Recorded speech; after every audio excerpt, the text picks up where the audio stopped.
there's a verse in scripture where Paul's talking and he's basically saying, imitate me as I imitate Christ.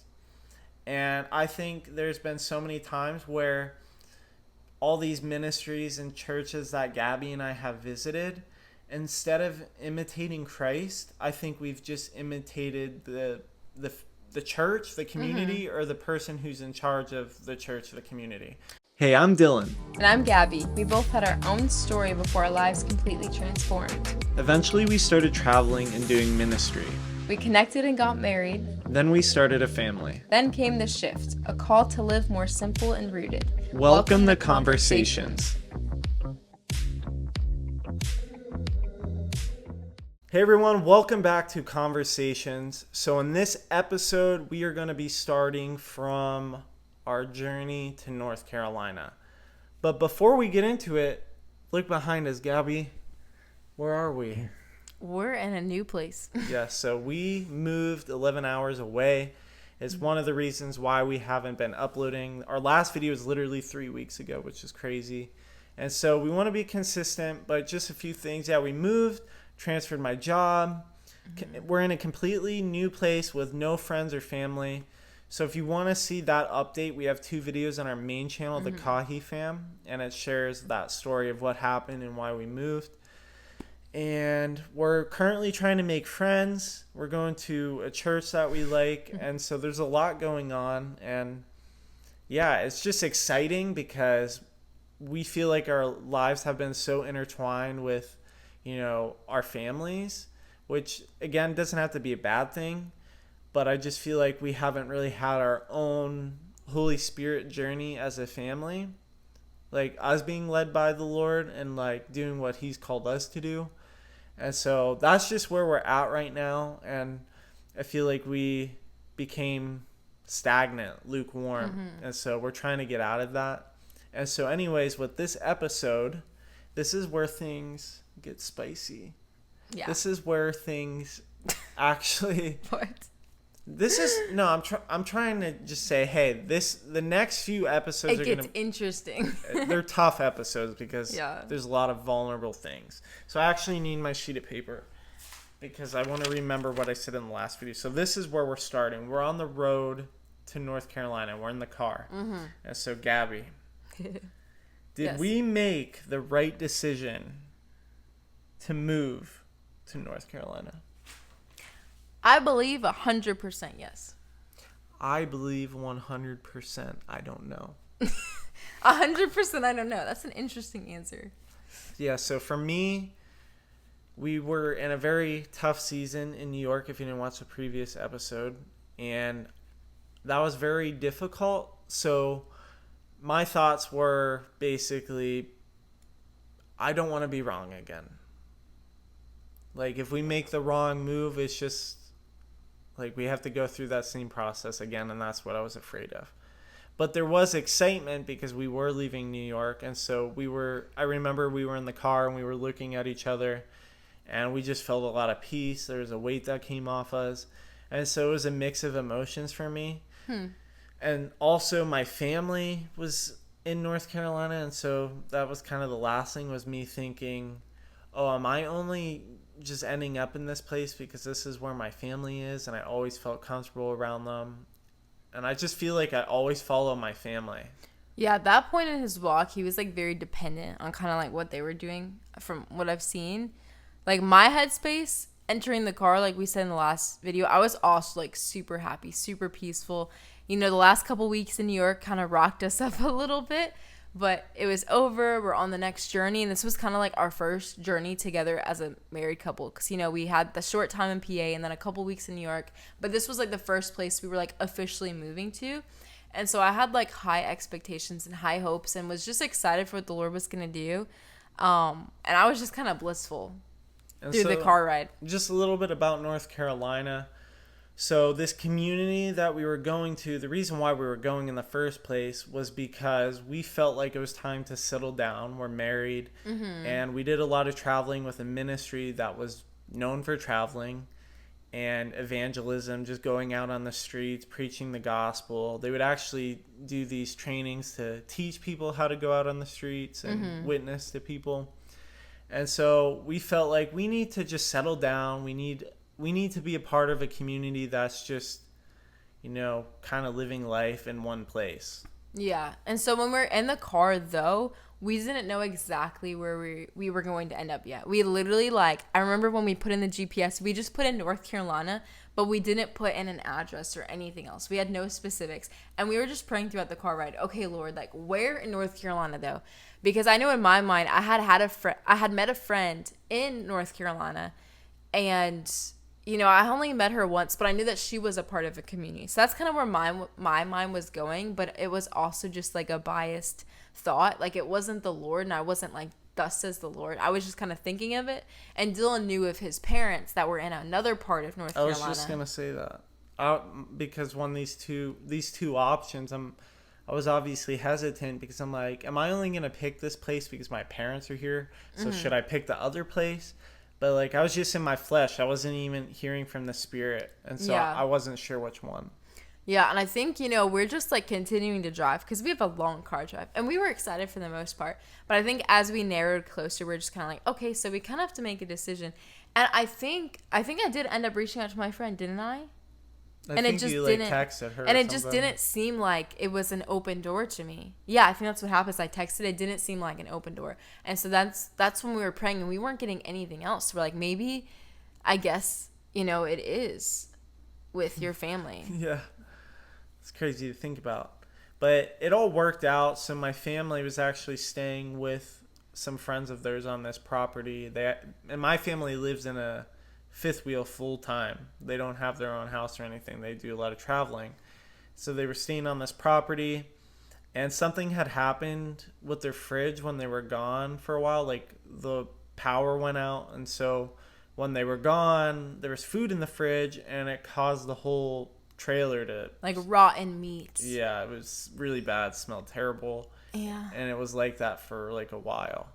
And so basically, I bring that up because they ended up staying in the family's house. And so they were actually offering Gabby and I to stay in their RV for the time being while we go there. Mm-hmm. But before we even arrived, they actually reached out to the leader of the community. And he ended up calling us while we were in the car. And he was just like, hey, I'm excited to meet you guys. Just explaining some stuff, how he has fellowships there. And how many people are in the fellowship. And so there was quite a bit. There was a lot, I would say over 100 people, and there's a lot of kids. Mm-hmm. And so we were really excited, and we just kept driving, and we eventually get to this property. Yeah. And for me, when I first get there, I was still in this bliss and peace state and just hopefulness, because though I loved my seasons of singleness and traveling and just experiencing so many different places, and then we get married and we're traveling a little bit, I was really missing friendships, I think. I have a close friend still, and we're so many states or countries away. But besides her, I didn't really get the opportunity to really, and same with Dylan, have friendships that lasted for more than a couple weeks or a couple months. And so I was hopeful of oh, now we can have a time of having friends that we can actually build a stronger connection with because we'll be there longer. And so I didn't really know what the future held for us, what was going to happen, but I was excited for that aspect. Yeah, and that was the whole point of the community, actually, is they really believed in strong unity. So there's basically just families dwelling among each other. And very shepherd. So there was all these house fellowships, and they would do these larger events where everybody comes together, and it's worship and the word. And so that's what we were excited for. And so we get to the property, and I forget what happened the first day and second day. The first day, I think we were just kind of settling in. The second day is when we met with the leader. Oh, yeah. Yeah. Okay, so when we met with the leader, he actually ended up connecting us with somebody that, how do I word it? It was one of his house fellowship leaders. Yeah, but it was actually a crucial part of our journey, because the person he connected us with, we actually ended up living with later on for a while. Crazy. Mm-hmm. And so that was a really important connection at that time. Mm-hmm. And then we started going to this house fellowship. And so there was the first night that we went there, It was like 7 p.m. or whatever. This is a crucial detail. And so, yes, this is where we're getting to the juicy part. It's just going to get more juicy from here on out. Yeah. So you can share it. So we're at this fellowship. Everyone seems nice and sweet and Southern.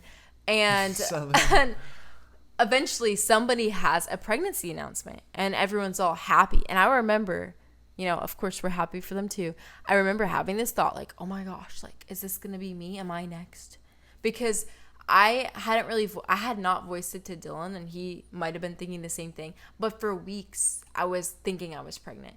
You know, I had missed my period, which should have been the telltale sign. But, you know, then again, I'm like, what if it's just late? But more than that, it just kind of like, it just kept coming to me in my thoughts. And I hadn't really remembered it till just a little bit ago, but this is how it happened. And it's just when you're pregnant, I feel like you just know, like, your body is changing, your hormones are changing. But I was fearful to find out because I was scared of the reactions of those around me. Like, I was scared of Dylan's reaction. I was scared of my parents' reaction because, you know, I didn't want to test in New York because I didn't want them to be sad that we were moving, knowing I was also pregnant. So I was just like, I'm not testing until I feel like I'm in a good place mentally. And so literally, that was the second day. The third day, we're there. I ended up testing. And Dylan and I, you know, Dylan recorded the whole thing. But we both knew that, like, maybe Gabby didn't know in the moment, or maybe you did. I just said I knew. I know, but I remembered as you were taking the test, I was like in the living room of the RV recording. Yeah. And as I was recording, I just knew she was. Like, which is weird because I was obviously terrified. And so I'm recording and I don't know how I worded it. I just, like, I knew 100% she was pregnant. Mm-hmm. But I think deep down, I was like, I maybe a little bit didn't want it to be true. Yeah, you did not at first. Yeah, but then it ended up being true, and yeah. And so, like, right after that, too, we ended up going to meet with our friends that were in North Carolina, part of the community that we had known from our previous ministry.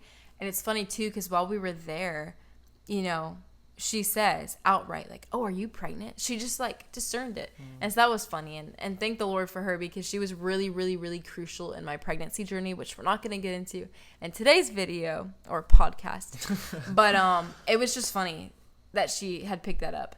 And so what would you say were your thoughts the first couple days of this pregnancy? The first instant thought was me panicking because of the fact that we're in an RV. One of the things... And it wasn't even our RV. No, but we had to figure out, even before we knew she was pregnant, we were already trying to figure out, okay, what's next? Because we can't stay in this RV forever. My parents made that clear, obviously. Mm-hmm. I mean, it's the RV. And so we had to leave at some point. And I just hate not having some form of control. Like, I don't know what to do. She's pregnant. Where are we going to end up? He wasn't working. You know, we were in seasons of not working for years. And honestly, we kind of had the mentality. I'll be honest. I feel like we had the mentality at that time of, like, things being handed to us. Because we were just so, like, and I don't mean in a bad way. I just mean, like, we were so used to, you know, being hosted by people while we were traveling and just, like, doing full-time ministry that we were just kind of like, well, what do we do now that, like, we're going to be rooted? Like, we didn't know how to live rooted. Yeah, and it was, again, like, I don't think it was us trying to be, like, prideful or take advantage of people. I think we just really were not aware of how to be rooted. We had never experienced that before. And so that was hard. We're like, how do we do this? Yeah, because when we first did ministry... Like, we hopped into ministry before we really, like, did anything with our lives. Like, ministry... Yeah, we were both really young. It was our norm to do ministry. And so, as weird as it is to say, it was a lot easier to do ministry because we lived that lifestyle a little bit longer than we did of being rooted. Exactly. And so I was terrified to even get a job because... I never had one, and maybe there was some past trauma that I had. It wasn't that I didn't want to work or anything. I was just, for whatever reason, I was so terrified to work a job. And I think it was that fear of disappointment. Yeah, like disappointed. Maybe it's just with men that I had in my life. I don't know. Mm-hmm. But I was just, or just harsh people, like people who would, like, you'd make a mistake, and instead of, like, correcting you in love, they're just an instant jerk about it. And so I think that was some past trauma that I had. And so obviously that was probably weighing on you when you found out I was pregnant, because you're probably like, oh man, we're in a season of being rooted, so I probably have to work, and now we have to figure out where to live. I also and so didn't like have my license. oh yeah, he didn't have his license at first either. So it's just a lot of like weights. And like, so the first 3 days were really rough because it was like Dylan was feeling those things. I was feeling like unequipped to be pregnant. You know, I was at peace in terms of like I had zero fear about me going through pregnancy or me giving birth. I'm like, the Lord has that. So I should have been in faith for the other things, but I was nervous about, you know, like I just never had that bond with children. I never felt like really connected with children like a lot of like women do naturally. It just wasn't my thing. Children weren't my thing. And I honestly had a bad mindset where I thought kids were just annoying. But all these fears were not because we didn't want a child.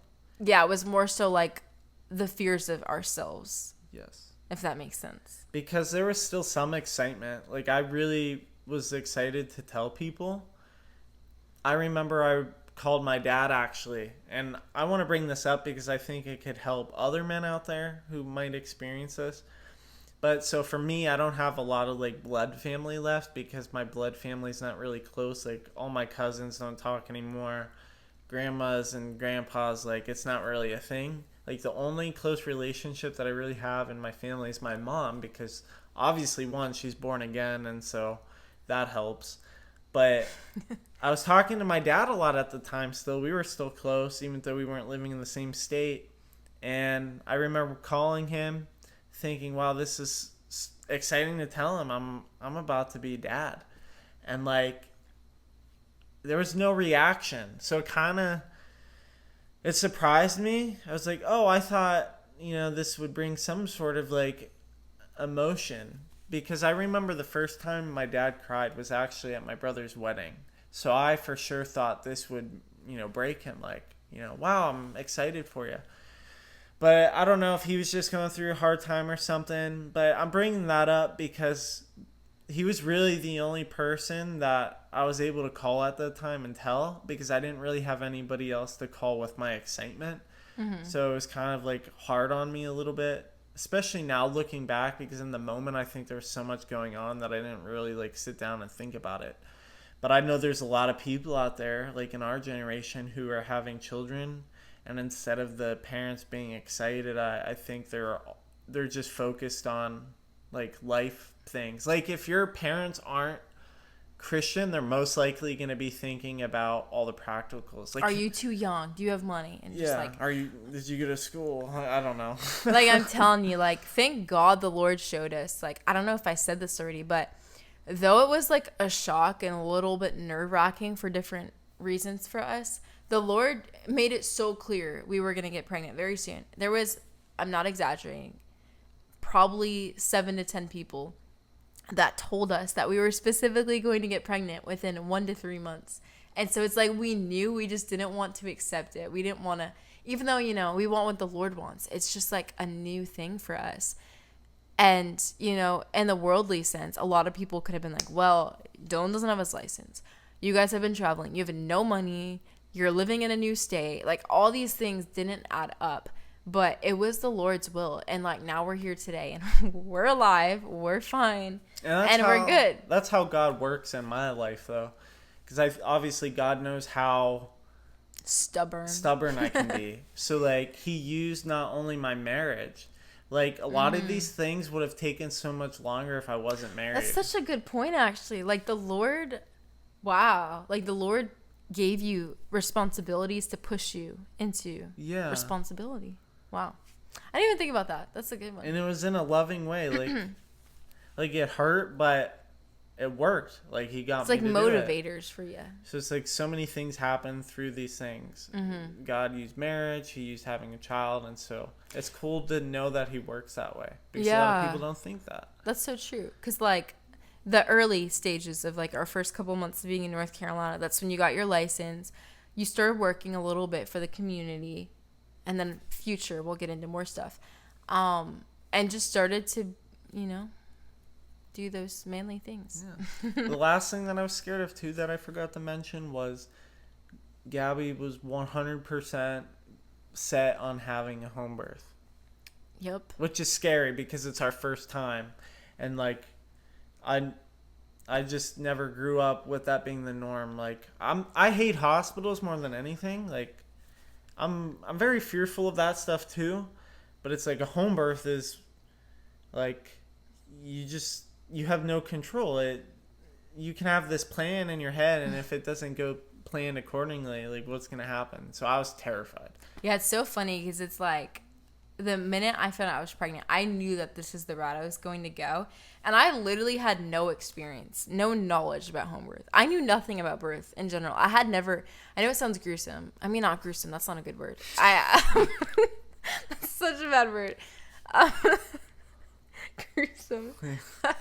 I meant to say vulgar. I was going to say, I know it sounds vulgar to say I've never watched a birth. Because I know a lot of people in school, I don't know why, but in like the education classes, a lot of them will watch someone give birth. But I literally have never seen anyone give birth. You've never seen those videos? No, I have not. Wow, I've seen them. It was terrible. I've never seen anything like that. And so for me, it was just like, because I had no knowledge and just the Lord's favor, I had no fear about it. I'm just like, the Lord's going to be with me. And so I was like, no one's changing my mind. I remember I thought it was like the movies.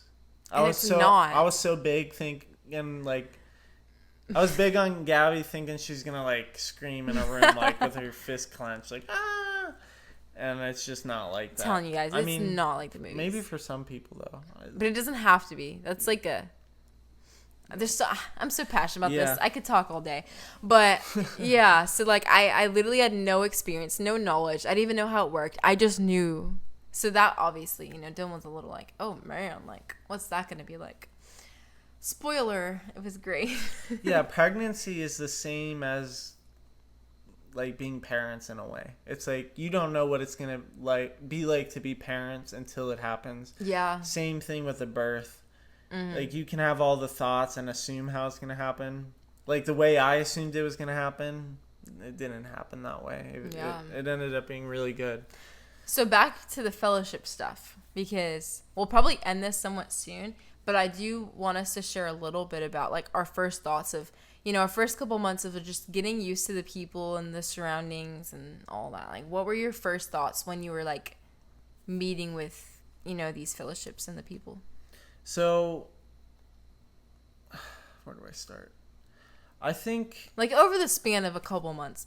I think it was really good because there were so many like different personalities, and there was still a mix of like young people, so it was cool to see other young people who were like pursuing the Lord, and it was really good to make those connections.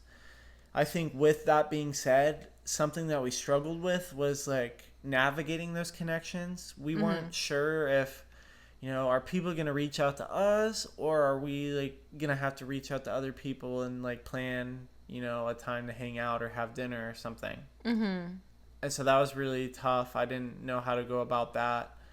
And then I think there was a switch, like, and we didn't catch it in the moment, but looking back, it's like we come from a ministry that was so focused on evangelism, and we were playing that part for so long.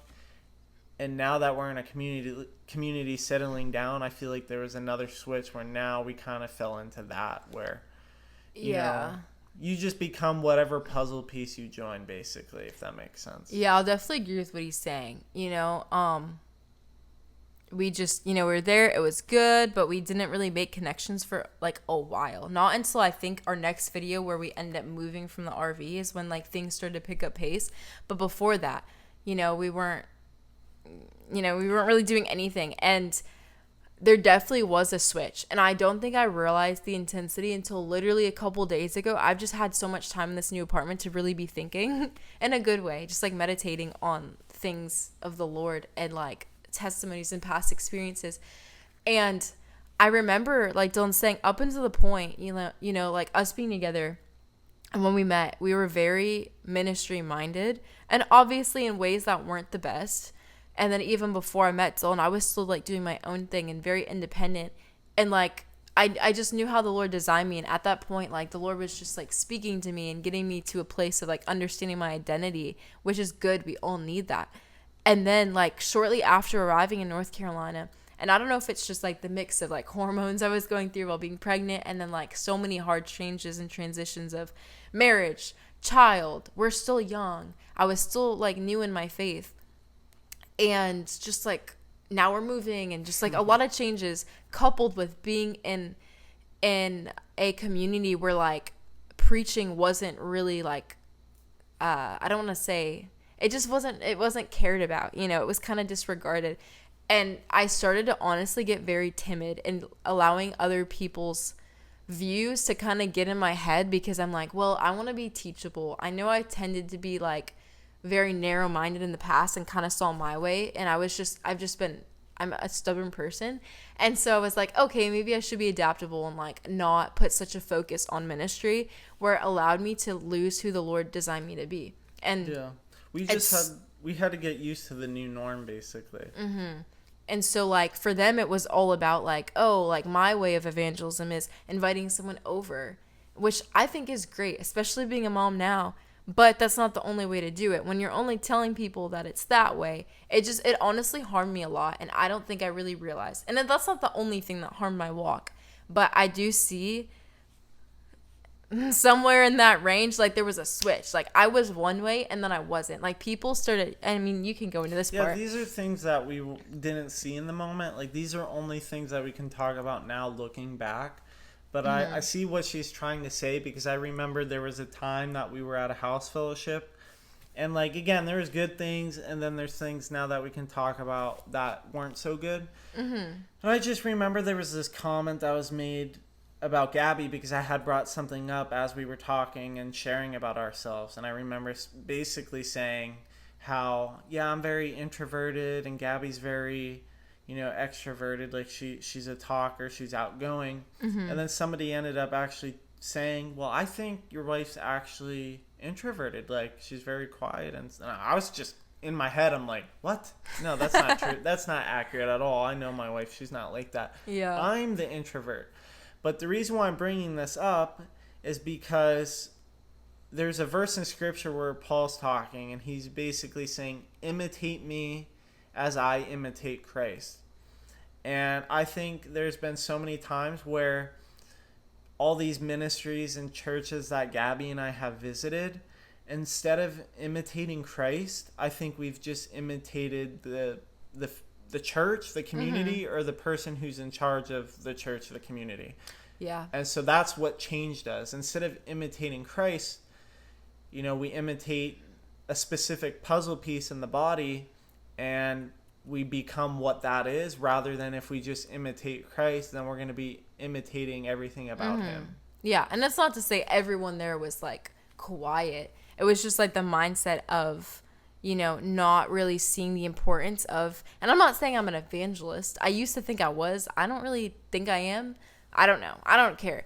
But yeah, that, like, there not being an importance and kind of shut down whenever I would share about those things, I think got in my head. And honestly, I think even Dylan's introvertness kind of rubbed off on me too, and just like, not saying that in a bad way. I think it really did.